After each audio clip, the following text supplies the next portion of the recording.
सर्वांना नमस्कार। आज भारतीय प्रजासत्ताक दिन 26 जानेवारीच्या निमित्ताने सर्व तमाम भारतीयांना खूप खूप खूप शुभेच्छा।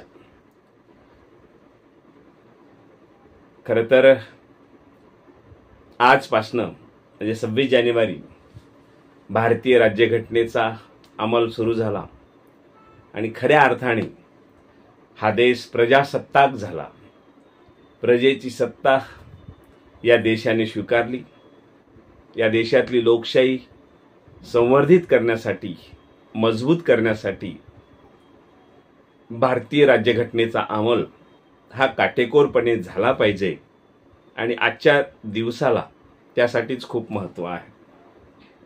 26 जानेवारी प्रत्येक शाळेमध्ये, प्रत्येक संपूर्ण भारतामध्ये हा एक राष्ट्रीय उत्सव म्हणून आपण खरं तर पाहतो, पाळतो।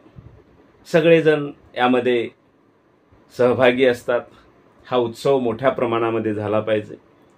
या वर्षीच्या 26 जानेवारीला विशेष असं महत्त्व असण्याचं कारण म्हणजे या वर्षीचा प्रजासत्ताक दिन हा संविधानाच्या अमृत महोत्सवी वर्षातला हा प्रजासत्ताक दिन असल्यामुळे याला अनन्यसाधारण असं महत्त्व आहे।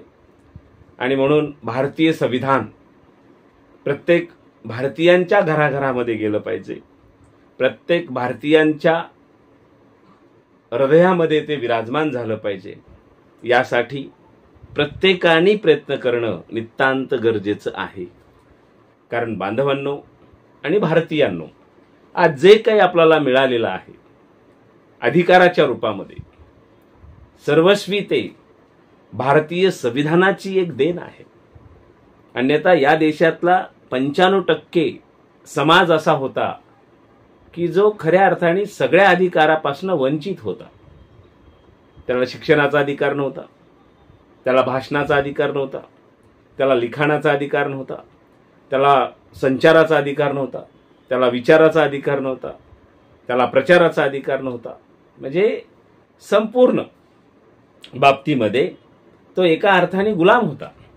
परंतु 26 जानेवारी प्रजेच्या हातामध्ये आलेलं हे भारतीय ही सत्ता आपण ती वाढवली पाहिजे, पुन्हा आता मजबूत केली पाहिजे। निश्चितच BLW न्यूज नेटवर्कचा तोच प्रयत्न आज तागायत राहिलेला आहे की भारतीयांना संविधान कळलं पाहिजे। आमची ती भूमिकाच आहे। कारण जोपर्यंत आम्हाला आमचे अधिकार कळत नाहीत तोपर्यंत आम्हाला आमचे मग कर्तव्यही कळणार नाहीत।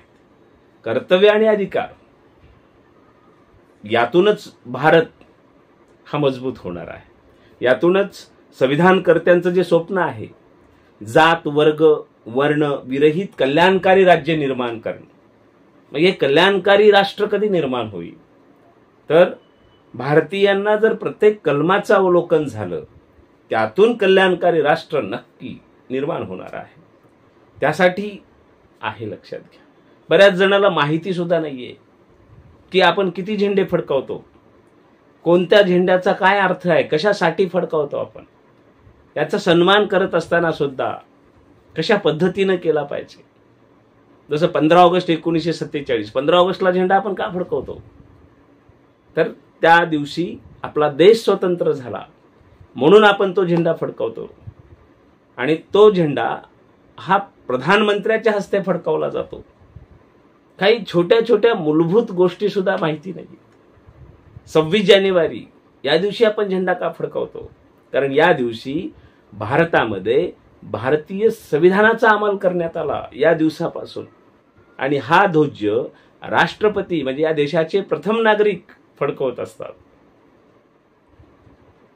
पुढे महाराष्ट्रामध्ये खरं तर 17 सप्टेंबरला एक ध्वज फडकवला जातो।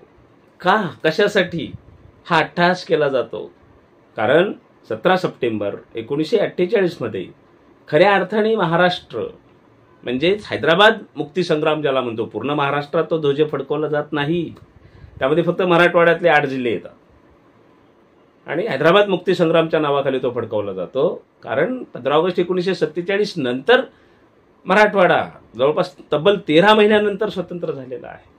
म्हणून 17 सप्टेंबरला आपण एक ध्वज फडकवतो आणि 1 मेला एक ध्वज फडकवला जातो. तो महाराष्ट्राची निर्मिती झाली त्या निर्मितीचं ते प्रतीक आहे आणि म्हणून 1 मेला महाराष्ट्राच्या प्रगतीची उजळणी केल्या जावी तिरंग्याला साक्षी ठेवून, म्हणून 1 मेचा झेंडा फडकवला जातो. म्हणजे प्रत्येक ध्वजारोहणाला विशिष्ट असा अर्थ आहे, विशिष्ट असं महत्त्व आहे आणि हे प्रत्येक भारतीयाला माहीत असलं पाहिजे. अन्यथा मी एका सहज अतिशय सज्जन समजल्या जाणाऱ्या व्यक्तीला विचारलं 26 जानेवारीला झेंडा फडकवण्याचं कारण काय. ती व्यक्ती म्हणते की त्या दिवशी आपल्या देशाला स्वातंत्र्य मिळालं. तेव्हा माझ्या लक्षात आलं की नाही, आपण हे जनसामान्यापर्यंत घेऊन जाणं गरजेचं आहे. त्या दिवसाचं ते महत्त्व आहे आणि ते महत्त्व त्याच दिवसासाठी त्याच दिवसाला दिलं पाहिजे, दुसऱ्या दिवसाला नाही. म्हणून 26 जानेवारी या वर्षीचा खास आहे. सगळ्यांना पुनश्च एकदा प्रजासत्ताक दिनाच्या खूप खूप शुभेच्छा. विविध स्तरावरचे कार्यक्रम राबवले जावेत आणि भारतीय संविधानाचा गौरव व्हावा या सदिच्छेसह इथे थांबतो.